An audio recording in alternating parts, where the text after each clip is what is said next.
வாழ்வு எப்ப மாறும் அப்படின்னா, நம்மளுடைய வாழ்க்கையில 3 வகையான நோய் இருக்கிறது. 3 வகையான நோய்.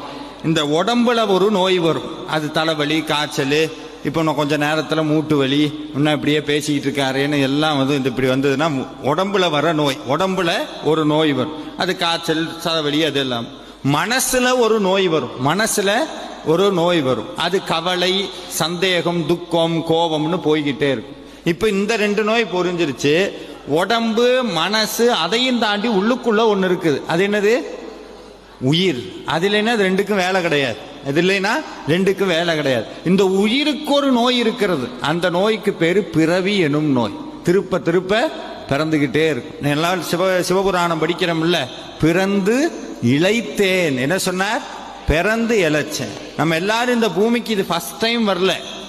எத்தனை தடவை வரும் யாருக்கும் தெரியாது. எழுகடல் மணலை